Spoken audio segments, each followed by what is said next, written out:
Subscribe करें हमारे YouTube channel साधना gold को और पाएं वीडियो सबसे पहले। और हाँ, बेल आइकन दबाना ना भूलें। आप सारी जिंदगी अपनी इच्छाएं पूरी करने में लगाते हैं, लेकिन इच्छाएं हैं कि पूरी होने का नाम ही नहीं लेती। किसकी इच्छा पूरी हो गई बताओ? जब आपके अपने भी मरे थे दादा परदादा, उनकी भी कोई ना कोई इच्छा अभी अधूरी थी। रावण भी मरा तो रावण की 3 इच्छाएं अधूरी थी। रावण की इच्छा थी कि मैं स्वर्ग तक सीढ़ी बनवाऊं। रावण की दूसरी इच्छा थी कि सोने में सुगंधी आने लग जाए ऐसी मैं व्यवस्था करवाऊं। तीसरी उसकी इच्छा थी आग तो होए पर आग में धुआं नहीं होना चाहिए। ये 3 इच्छा रावण की थी, लेकिन बेचारा मर गया, उसकी इच्छाएं पूरी। इच्छाएं रावण की पूरी ना हो पाई, इच्छाएं सिकंदर की पूरी ना हो पाई, तो इच्छाएं आपकी और हमारी भला कैसे पूरी होंगी? क्यों मैया, कैसे पूरी होंगी? हमारी और आपकी इच्छाएं पूरी नहीं हो सकती। इसलिए कहता हूं इच्छाओं की गुलामी छोड़ दीजिए। आप कहते हैं महाराज जी हमारा मन बड़ा चंचल है, मन बड़ा अशांत है। मन इसलिए अशांत है क्योंकि इच्छाएं ज्यादा हैं।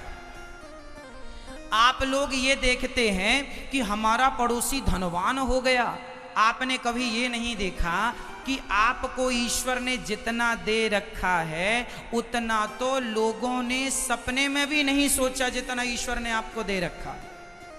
आप पॉजिटिव सोचते ही नहीं।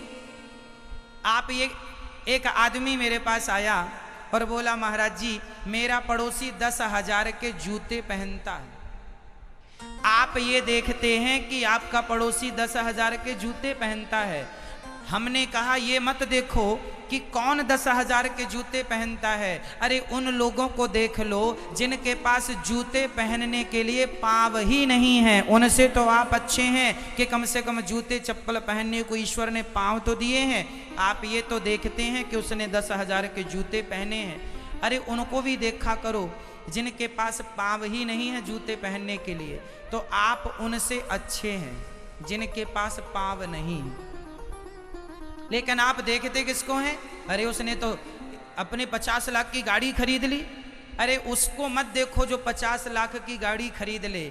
भगवान करे आपके पास भी हो, आप भी मेहनत कीजिए ताकि आपके पास भी 1 करोड़ की गाड़ी हो। परंतु आप ये सोचिए कर्म करो, अच्छा काम करो, पैसा कमाओ। पर आप ये सोचेंगे कि उसके पास गाड़ी है तो आप भी दुखी हो जाएंगे जबकि आपके पास सब कुछ है। आप ये सोचो कि समाज में ऐसे लोग भी रहते हैं जिनके पास साइकिल खरीदने की भी हैसियत नहीं। उनसे हम लोग कितने सुखी हैं। मैया आप लोग बताओ, आपने ये जो साड़ी पहनी है कितने की है? बोलो, आपने जो साड़ी पहनी है मैया बताओ कितने की है? 500 की, 1000 की, 2000 की, 5000 की, 10,000 की, कितने की? मैया बताएंगी। मैया बताओ आपकी ये पीली साड़ी कितने की है? 2000 की है, 5000 की, 1000 की, 500 की है। मैया पीछे वाली आप लोगों ने जो साड़ी पहन रखी है कितने की है?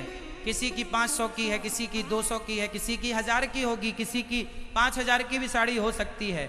सोचो, आप ये कहती हो कि हमारी पड़ोसन ने तो 5000 की साड़ी पहनी है। अरे उसे ना देखो, आज समाज में ऐसे लोग भी रहते हैं जिनके पास 100 रुपए की साड़ी खरीदने के भी पैसे नहीं हैं। आप लोग अपनी उतारी हुई साड़ी किसी को देते हैं तो उसे भी कुछ लोग बड़ी श्रद्धा से पहनते हैं कि ये साड़ी उनने दी है तो श्रद्धा से। कुछ लोग आज समाज में इतने मजबूर हैं गरीबी के कारण कि वो आपका उतारन पहनने को तैयार हैं और आप फिर भी दुखी हैं। आपको तो किसी की उतारी साड़ी नहीं पहननी पड़ती ना। लेकिन समाज में कुछ लोग हैं जो पहनते हैं श्रद्धा से क्योंकि मजबूर हैं, गरीबी ने मजबूर कर रखा है। तो हम लोग कितने सुखी हैं। आपके पास चलो 100 रुपए की साड़ी पहनने की ताकत है, समाज में ऐसे लोग भी रहते हैं मेरी माँ जो एक साड़ी 1 साल तक पहनती हैं माताएं और फट जाने पर सिल सिल कर पहनती हैं। पर आप तो एक बार ही पहनती हो एक साड़ी को, 2 बार पहनती हो, उसके बाद रिजेक्ट कर देती हो। समाज में वो लोग रहते हैं जो बहुत गरीब हैं, आपने गुलाब जामुन आखिरी बार कब खाया? आपने रबड़ी आखिरी बार कब खाई? कई लोग समाज में ऐसे हैं जिन्होंने सारी जिंदगी में रबड़ी नहीं खाई, सारी जिंदगी में वो गुलाब जामुन शायद कभी खा लें, शादी विवाह में तो खा लें।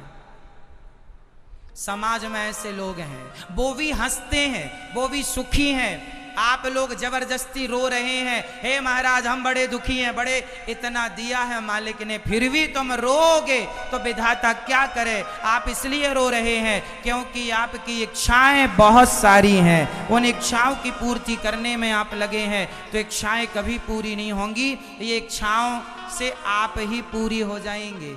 इसलिए इच्छाओं को त्याग दो।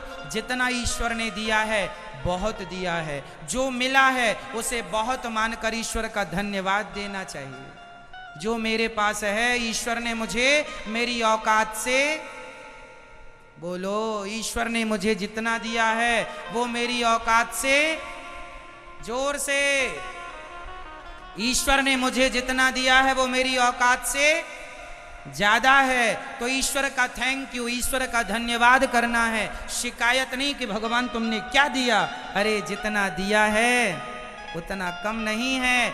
सच बताऊं, आपके घरों में जितना कबाड़ है, कबाड़ जानते हैं, जो सामान हम निकाल देते हैं वो कबाड़ हो जाता है। आपके घर में जो कबाड़ है ना, उसी कबाड़ के लिए भी कुछ लोग लाइन में खड़े हैं कि ये हमें मिल जाता तो हम चला लेते अपनी गृहस्थी ठीक ठीक। जो बर्तन आप लोगों के पुराने कढ़ाई हो जाती ना, कढ़ाई, जो पुरानी कढ़ाई आप फेंक देती हो, रिजेक्ट करती हो, उसी कढ़ाई को कोई लेकर ये सोचता है हमारे घर में तो नई कढ़ाई आ गई। जो पुरानी गाड़ी आप बेच देते हैं, वही गाड़ी किसी के लिए नई होती है, और वही गाड़ी किसी को खुशियां देती है कि जी हमने गाड़ी खरीद ली, भले वो पुरानी गाड़ी है। तो आपके घर का कबाड़ दूसरों की घर की खुशियां बन जाती है। ये तो नजरिया है। कुछ लोग आपके कबाड़ से प्रसन्न हैं और कुछ लोग गाड़ी महल बंगला पाकर भी रो रहे हैं। अब उनके रोने का जिम्मेदार कौन है? उनके मन की तमाम इच्छाएं हैं जो शायद वो कभी पूरी कर तो नहीं सकते, लेकिन उन इच्छाओं के पीछे भाग जरूर रहे हैं। इसलिए इच्छाओं की गुलामी ना की जाए। जीवन में दो चीजें होती हैं, एक इच्छा होती है और एक जरूरतें होती हैं। जरूरत अलग है, इच्छाएं अलग हैं।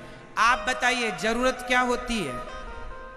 मैया जी, ओ मेरी माँ, हो गई पंचायत? अच्छा सुनो, हमारी जरूरतें क्या हैं? रोटी, कपड़ा, मकान और शिक्षा। ये हमारी क्या है? ये हमारी जरूरत है। ये हमारी क्या है? जोर से बोलो। ये हमारी जरूरत है। याद रखना, जरूरतें रिक्शे वाले की भी पूरी हो जाती हैं, इच्छाएं रावण की भी पूरी ना हो पाई। इसलिए जीवन जरूरतों के हिसाब से होना चाहिए, इच्छाओं के हिसाब से नहीं। आपकी इच्छाएं ही आपके दुख का कारण है। आपकी अनंत इच्छाएं, मेरा भी ये होता, मेरा भी वो होता, मेरे पास भी ये, अरे जितना है साहब कम नहीं है। प्रसन्न रहने के बहुत बहाने हैं और दुखी रहने के भी बहुत बहाने हैं। इसलिए जो दिया है मालिक ने उसमें प्रसन्न रहा जाए।